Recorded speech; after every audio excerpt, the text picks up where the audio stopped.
Hello दोस्तों, स्वागत करते हैं आपका कलर्स कोचिंग क्लासेस में। मैं विपिन पढ़ा रहा हूं आपको मैथ्स और रीजनिंग की क्लासेस। तो शुरू करते हैं आज की पाठशाला। जैसा कि दोस्तों आपको पता है कि आज हमारा गुरुवार हो गया, जिसमें हम गुरुवार, शुक्रवार एंड शनिवार को हमारी कौन सी क्लासेस रहती हैं, वो रहती हैं हमारी मैथ्स की क्लासेस। तो इन्हीं चीज़ों को मद्देनज़र रखते हुए आज हमारी परसेंटेज की क्लास नंबर 4 होगी, जिसमें हमने तीन क्लासेस परसेंटेज की देखी, अच्छे अच्छे क्वेश्चंस देखे। तो उन्हीं चीज़ों को आगे बढ़ाते हुए अब हम इस चैप्टर में क्वेश्चंस के थ्रू ही आगे बढ़ेंगे। अब जैसे कि कोई भी टॉपिक आया करेगा, जैसे कि आज नॉर्मल टॉपिक है, त्रुटि के आधार पर इन्हीं चीज़ों को मैं आसानी से करवाऊंगा। उसके बाद में बात करते हैं, अगला जो टॉपिक आएगा हमारा इंस्टॉलमेंट्स का आएगा, उसे भी मैं कराऊंगा। उसके बाद में वोटिंग कंसेप्ट आएगा। इस टाइप से हम कंसेप्ट डाल डाल के इन चैप्टर को, परसेंटेज के चैप्टर को प्रॉपर सवालों के थ्रू आगे बढ़ेंगे, ठीक है। तो बात करते हैं, क्वेश्चन नंबर 15 हमारा दे रखा है सर। ये बोलता है कि एक व्यक्ति 3/5 के स्थान पर 7/4 से गुणा कर देता है।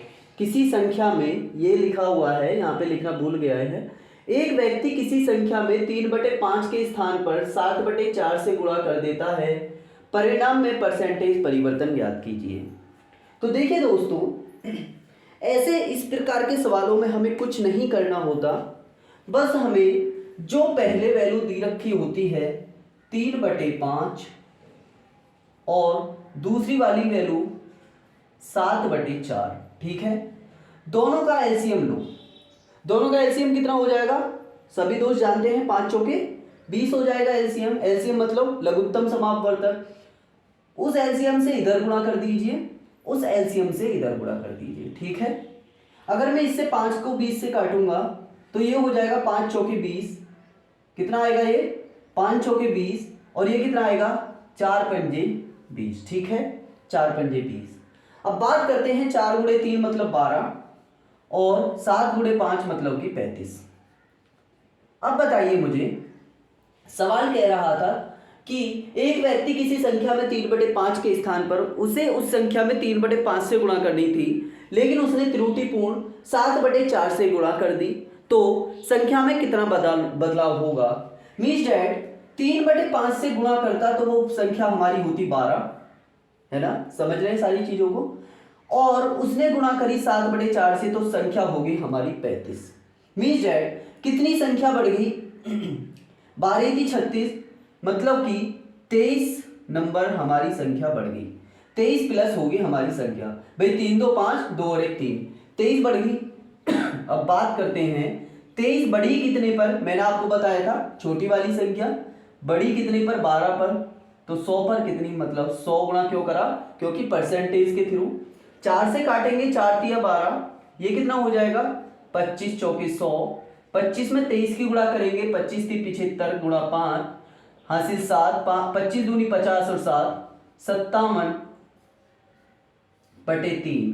3 से काटेंगे 575 को, 3 एकम 3 हो जाएगा, 2 बचेंगे यहाँ पर 7 बचेगा, 2 और 7 मतलब 27, 3 निम में 27 हो जाएगा, और 5 में 3 से भाग देंगे, 3 एकम 3 और 2/3 परसेंटेज। ये मेरा आंसर आ जाएगा। मीन्स डैट ऑप्शन डी मेरा करेक्ट होगा। उम्मीद करता हूं सवाल आपको बहुत अच्छे से समझ में आया होगा। अगर इस संख्या की बात करें तो ये संख्या मेरी कितनी थी, 557, ठीक है। बढ़ते हैं अगले सवाल की तरफ। अगला सवाल कहता है कि एक विद्यार्थी एक संख्या को 5/3 के स्थान पर 3/5 से गुणा कर देता है, तो परसेंटेज त्रुटि ज्ञात कीजिए। देखिए दोस्तों, सेम सवाल है। मीन्स डैट उसके पास में संख्या थी कुछ, उसमें 5/3 से गुणा कर दी थी, लेकिन उसने कर कितने से दी, 3/5 से। मैंने क्या कहा, नीचे वाली संख्या का एलसीएम लो, 5 तिये 15, 5 तिये 15, सिंपल वैल्यू बनाने के लिए 3 पंजे 15, 5 तिये 15। मीन्स डैट 25 से संख्या 9 रह गई, 9 रह गई। मीन्स डैट कितनी संख्या कम हो गई भाई, 25 में से 9 घटाएंगे कितने बचेंगे, 16 कम होगी संख्या। 16 कितने पे हुई, 25 पर कम हुई, मीन्स डेट 16 कम हुई 25 पर, परसेंटेज की बात कर रहा है, गुणा 100, 25 चौके 100 हो जाएगा, 16 चौके 64% मेरा आंसर आ जाएगा। कोई सा ऑप्शन है, ऑप्शन नंबर सी मेरा आंसर हो जाएगा। उम्मीद करता हूं ये दोनों सवाल आपको बहुत अच्छे से समझ में आए होंगे। बढ़ते हैं अगले क्वेश्चंस की तरफ। इसी टाइप से क्वेश्चन पे क्वेश्चन हम देखते जाएंगे। तो देखिए दोस्तों, आपको बोर्ड पर अगले दो सवाल दिख रहे होंगे। क्वेश्चन नंबर 17 बोल रहा है कि एक व्यक्ति किसी संख्या को 4/3 के स्थान पर 3/4 से गुणा कर देता है, तो उस संख्या में परसेंटेज त्रुटि ज्ञात करनी है। सेम सवाल था, करते हैं सवाल को। भाई सवाल कह रहा है 4/3 के स्थान पर 4/3 के स्थान पर 3/4 से गुणा कर दी। मैंने कहा एलसीएम ले लो, 3 चौके 12, 3 चौके 12, दोनों अलग अलग संख्या हैं। 3 चौके 12 मतलब कि ये 16 हो गया, 4 दिए 12 मतलब कि ये 9 हो गया। मीन्स डेट 16 से कम होकर संख्या कितनी रह गई, 9। कितनी कम हुई, 7। 7 कम हुई कितने पर, 16 पर। 100 पर कितनी, 4 चौके 16, 25 चौक 100, 25 छिक्के 150, 175/4 भाग देंगे, 4 चौक 16, 4 दिए 12, 3/4%। 43 सही, 3/4%। ऑप्शन नंबर डी मेरा करेक्ट हो जाएगा। सवाल चीजें आती हैं समझ में, कैसे किया भाई। मैंने पिछले दो सवाल आपको करा दिए सेम इसके। अगला सवाल कहता है, वेरी मोस्ट क्वेश्चन है ये इसका, कि आलू का दाम 16 सही 2/3% बढ़ जाता है तथा परिवार की खपत 20% कम हो जाती है। कुल खर्च परसेंटेज परिवर्तन ज्ञात कीजिए। भाई लैंग्वेज का ही खेल है। भाई माना कि आलू का दाम 16 सही 2/3% बढ़ जाता है। मीन्स डेट यदि मैं कहूं कि 16 सही 2/3% की फ्रैक्शन वैल्यू मेरे को बच्चे बताएंगे, तो 16 सही 2/3 फ्रैक्शन वैल्यू कितनी होती है, 1/6। मीन्स डेट 16 सही 2/3% की फ्रैक्शन वैल्यू होती है 1/6। 6 का 16 सही 2/3% हो जाता है 1। मैं आगे पिछले क्लासों में इन चीजों को बता चुका हूं। मीन्स डेट यदि 6 पहले दाम था आलू का, तो अब हो गया भैया कितना, 7। सवाल आता है समझ में, कैसे भाई 16 सही 2/3% बढ़ जाता था। 16 सही 2/3% की फ्रैक्शन वैल्यू थी 1/6। मीन्स डेट 6 का 16 सही 2/3% आता है 1, और बढ़ने की बात की है। मीन्स डेट पहले 6 दाम था, तो 6 से बढ़कर कितना हुआ, 7। 1 बढ़ गया भाई, ठीक है, 1 बढ़ गया। मैं ये इस सवाल को ऐसे भी कह सकता हूं कि भाई पहले 1 किलो आलू 6 रुपए किलो आ रहे थे, तो अब 1 किलो आलू 7 रुपए किलो आ रहे हैं, ठीक है। तथा परिवार की खपत 20% कम हो जाती है। मुझे बताइए कि 20% की फ्रैक्शन वैल्यू क्या होती है। भाई 20% की फ्रैक्शन वैल्यू होती है 1/5। मीन्स डेट 5 का 20% 1 कम हो गई। यदि पहले परिवार की खपत 5 किलो आलू की थी, तो अब परिवार की खपत 4 किलो आलू की रह गई। मीन्स डेट किसी परिवार में पहले 6 रुपए किलो आलू आया, 5 किलो 6 रुपए किलो आलू आया, और कितने लेकर आए, 5 किलो लेकर आए। लेकिन जैसे ही उन्हें पता चला कि मार्केट में आलू का दाम 7 रुपए किलो हो गया है, मीन्स डेट 6 से बढ़कर 7 रुपए किलो हो गया है, तो परिवार की जो खपत थी, पहले परिवार 5 किलो आलू खा जाता था, तो अब परिवार माना कि 1 महीने में 4 किलो आलू खा रहा है। क्यों, क्योंकि उनका खर्चा ना बढ़े। चीजें समझ में आती हैं, खर्चा ना बढ़े। परिवार ने क्या किया भाई, पहले हम 6 किलो आलू खा जाते थे, जो कि 6 रुपए किलो का आलू खा जाते थे, जो कि 5 किलो हम खा जाते थे, ठीक है। लेकिन अब परिवार की आलू का दाम 7 रुपए किलो हो गया है, तो अब हम आलू कम खरीदेंगे, मीन्स 4 खरीदेंगे, जिससे कि हमारा खर्चा ना बढ़े, ठीक है। भाई अगर मैं बात करूं कि 6 रुपए किलो का आलू मैं 5 किलो लेकर आया, तो इतना तो सबका बेसिक क्लियर है, 6 पंजे 30 रुपए का आ रहा होगा।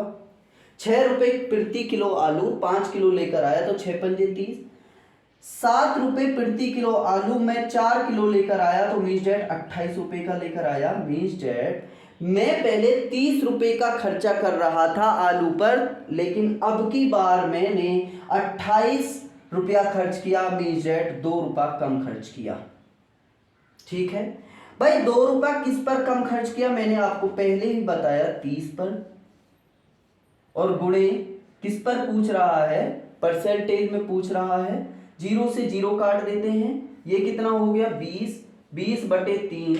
मीन्स डेट 6 सही 2/3%। इसका आंसर आ जाएगा मेरा ऑप्शन ए राइट हो जाएगा। उम्मीद करता हूं आपको ये बहुत अच्छा सा सवाल बहुत ही अच्छे तरीके से मैं आपको समझा पाया हूँगा। ठीक है, तो बढ़ते हैं अगले क्वेश्चंस की तरफ। तो देखिए दोस्तों, आगे क्वेश्चन नंबर 19 आपको दिख रहा होगा कि सिनेमा हॉल के टिकट की बिक्री 57 सही 1/7% बढ़ जाती है तथा मूल्य 16 सही 2/3% बढ़ जाता है, तो कुल आमदनी में परसेंटेज परिवर्तन ज्ञात कीजिए। अब मुझे आप बताएंगे कि 57 सही 1/7% की फ्रैक्शन वैल्यू, 57 सही 1/7% की फ्रैक्शन वैल्यू होती है भैया 4/7। 4/7। अब मैंने आपको पहले ही बताया कि 7 का 57 सही 1/7% होता है 4। अगर पहले टिकट की बिक्री 7 टिकट बिक रहे थे तो मेरे 4 बढ़कर 11 टिकट बिकने लगे। ठीक है, यही तो कह रहा है कि सिनेमा हॉल के टिकट की बिक्री 57 सही 1/7% बढ़ जाती है। मीन्स डेट यदि मेरे पहले 60 टिकट बिक रहे थे तो अब सिनेमा हॉल में मेरे 11 टिकट बिकने लगे। मीन्स डेट 4 टिकट फालतू बिकने लगे।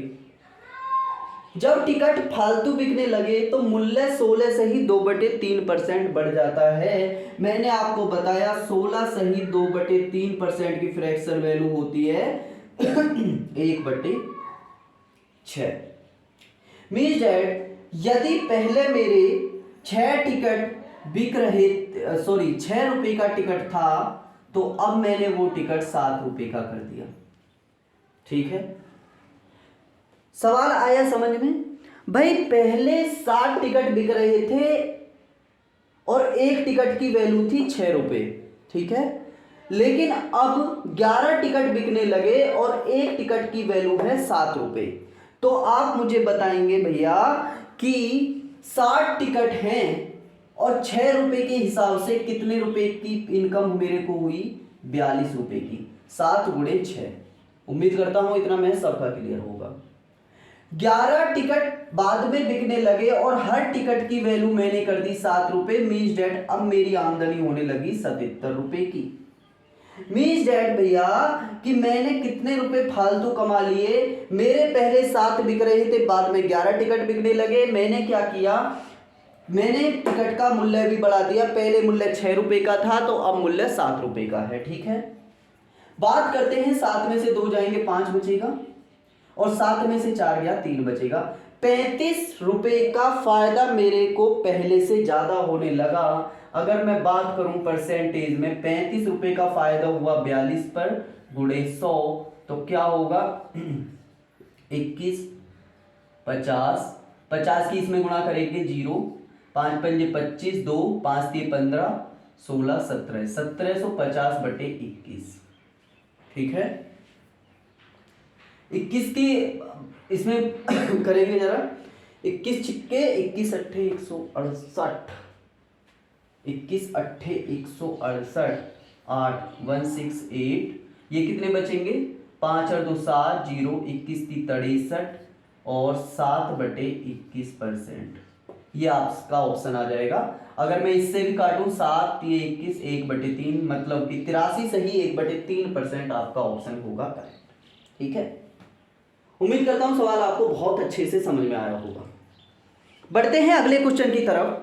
अगला क्वेश्चन कहता है कि यदि आयकर में 19% की वृद्धि होने पर शुद्ध आय में 6% की कमी होती है तो आयकर की दर ज्ञात कीजिए। दोस्तों ऑप्शन दिए हुए हैं, ऑप्शन ए कह रहा है 19% ऑप्शन बी कह रहा है 27%, ऑप्शन सी कह रहा है 24% और ऑप्शन डी कह रहा है 25%। इस क्वेश्चन को निकालने का तरीका मैं आपको बहुत अच्छा सा समझा देता हूं कि यदि मेरे को आयकर में और शुद्ध आय में परिवर्तन दे रखा है तो मैं कुछ नहीं करूंगा sir, income tax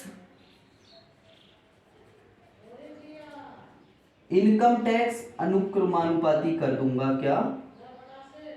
net income. Income tax अनुक्रमानुपाती नेट इनकम, ठीक है। अगर इनकम टैक्स की बात करूं तो आयकर कितना, इनकम टैक्स को मैं आईटी लिख लेता हूं। आईटी 19% की वृद्धि हो रही थी, बराबर करूं तो नेट इनकम एनआई लिख लेता हूं गुणा 6% की कमी हो रही थी, ठीक है। अब बात करें 100 से तो 100 कट ही जाएगा, इनकम टैक्स बटे नेट इनकम बराबर हो गया 6/19।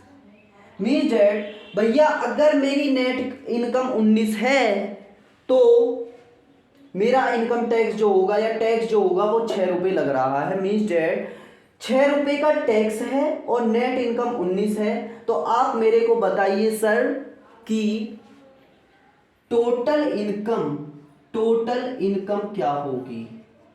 टोटल इनकम की बात करूं तो वो होती है टैक्स प्लस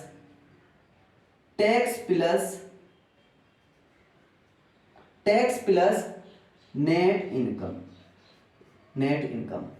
तो टोटल इनकम की बात करूं तो टैक्स कितना लग रहा है, टैक्स 6 है, नेट इनकम कितनी है 19, 6/19 सॉरी 6 + 19, ठीक है। ये कितना हो गया टोटल इनकम। उम्मीद करता हूं आपको सवाल समझ में आ रहा होगा, दोबारा से दोहरा देता हूं भाई। इनकम टैक्स अनुक्रमानुपाती हो क्या नेट इनकम। इनकम टैक्स की बात करूं तो इनकम टैक्स 19% की वृद्धि हो रही थी, नेट इनकम में 6% की कमी हो रही थी, मैंने डायरेक्टली लिख लिए। इनकम टैक्स बटे नेट इनकम इधर आ गया, 6 बटे ये 6 है, इधर 19 हो गया। मतलब कि यदि मेरी शुद्ध आय या नेट इनकम 19 है और टैक्स 6 है तो मैं टोटल इनकम निकाल सकता हूं। मींस डेट 19 और 6 कितने हो जाएंगे भैया, टोटल इनकम कितनी हो जाएगी मेरी 25। अब मुझे बताइए टोटल इनकम, ठीक है। टोटल इनकम 25 है, टैक्स कितना है 6% का टैक्स लग रहा है। अगर 25 पर 6% का टैक्स है तो शुद्ध आय कितनी हो जाएगी 25 - 6 = कितनी 19। अब मुझसे क्या पूछा है कि आयकर की दर। भाई आयकर कितना लग रहा है 6 लग रहा है, 25 पर लग रहा है गुणे 100। भाई दर जो लगती है या टैक्स जो लगता है वो तो टोटल इनकम पर लगता है। जब दर हम टोटल इनकम में से निकाल लेते हैं या टैक्स हम टोटल इनकम में से निकाल लेते हैं तो मेरा क्या बचता है भैया, वो बचता है नेट इनकम या शुद्ध आय। अगर मैं 25 से इसको काटूं तो 25 चौके 100, 20 डेट 6 चौके 24% इसका करेक्ट आंसर होगा। बहुत बहुत बहुत ही मोस्ट सवाल था ये। इस सवाल के ऊपर एक सवाल और अच्छा सा लेंगे, ठीक है। तो बढ़ते हैं अगले सवाल की तरफ। मैं सवाल लिख देता हूं आपके लिए। तो देखिए दोस्तों, क्वेश्चन नंबर 21 आपको बोर्ड पर दिख रहा होगा। क्वेश्चन कहता है कि यदि आयकर में 17% की वृद्धि होने पर शुद्ध आय में 3% की कमी होती है तो आयकर की दर ज्ञात कीजिए। ऑप्शन दे रखे हैं 25%, 15%, 35%, 30%। सेम सवाल है, क्वेश्चन नंबर 20 के जैसा सेम कंसेप्ट है। मैंने आपको बताया कि टैक्स इज अनुक्रमानुपाती होता है नेट इनकम। अगर मैं टैक्स की बात करूं तो 17% की वृद्धि हो रही है बराबर नेट इनकम में 3% की कमी हो रही है। इसको याद रखेंगे, 100 से 100 कट जाएगा। टैक्स बटे नेट इनकम की बात करूं तो 3/17 हो जाएगा, ठीक है, 3/17 हो जाएगा। अब मुझे बताइए टोटल इनकम की मैं बात करता हूं टोटल इनकम की मैं बात करता हूं तो क्या भैया टैक्स प्लस नेट इनकम बराबर टोटल इनकम नहीं होगी? मीन्स डेट कुल आय बराबर शुद्ध आय प्लस टैक्स जो हमने दिया है वो हमारी टोटल इनकम होगी। ठीक है, अब बात करते हैं टैक्स हमने कितना दिया है 3 प्लस नेट इनकम कितनी दी है 17, तो टोटल इनकम कितनी हो जाएगी 20। अब मुझे बताइए आपको सवाल कैसे समझ में नहीं आया? भाई टैक्स मैंने 3 दिया, 20 में से टोटल इनकम मेरी 20 थी, 20 में से मैंने टैक्स निकाल दिया तो मेरी शुद्ध आय ही तो बचेगी। सीधी सी बात है दोस्तों, सवाल समझ में आता है आपको बहुत अच्छे तरीके से। अब हमसे पूछ रहा है कि दर कितनी है, भाई 3 टैक्स दिया, और टैक्स तो हमेशा आप शुद्ध आय में नहीं टोटल आय में देते हैं। टोटल आय है तुम्हारी 20 और 100 पर कितनी 20 पंजे हो जाएगा 100, मीन्स डेट 15% हमारा क्या आ जाएगा दर आ जाएगी। Means that question number option number B हमारा सही हो जाएगा। उम्मीद करता हूं ये सवाल भी आपको बहुत अच्छे से मैं समझा पाया। ठीक है, तो आज की क्लास को हम यहीं खत्म करते हैं। ऐसे ही थोड़े थोड़े या बहुत छोटे छोटे सवाल लेकर हम परसेंटेज के टॉपिक को इतनी ऊंचाइयों तक पहुंचा देंगे कि आप यकीन नहीं करोगे, आप बड़े बड़े सवाल ऐसे चुटकियों में बजा कर देंगे। ठीक है, तो आज की क्लास को यहीं खत्म करते हैं। कल जो इसमें टॉपिक आएगा मैं पहले ही आपको बता देता हूं, वो आएगा तुम्हारा वोटिंग कंसेप्ट होता है, बहुत मोस्ट इंपोर्टेंट टॉपिक होता है वोटिंग कंसेप्ट। मैं पहले ही लिखे देता हूं आपको, इस टॉपिक को मत छोड़ना। मैं पहले ही आपको बता दूं, कुछ छोड़ना या मत छोड़ना, लेकिन इस टॉपिक को मत छोड़ना। वोटिंग कंसेप्ट बहुत मतलब रैंडमली मिलता है, कोई हर कोई मतलब टीचर नहीं पढ़ाते इसको, मेरे को पता नहीं क्यों नहीं पढ़ाते। लेकिन हाँ, हमारा जो कल चलेगा वोटिंग कंसेप्ट चलेगा। वोटिंग कंसेप्ट करने के बाद में हम इसे कम से कम 10 से 12 सवाल लेंगे और कल में ही वोटिंग कंसेप्ट को हम अपना कंप्लीट प्रॉपर तरीके से कंप्लीट कर देंगे। ठीक है, तो उम्मीद करता हूँ आपको क्लास पसंद आई होगी। आपको क्लास पसंद आई हो तो आप खुद जानते हैं आपको क्या करना है, लाइक शेयर एंड सब्सक्राइब फैला दीजिए सब में। ठीक है, तो आज की क्लास को यहीं समाप्त करते हैं। जय हिंद, जय भारत, नमस्कार, राम राम।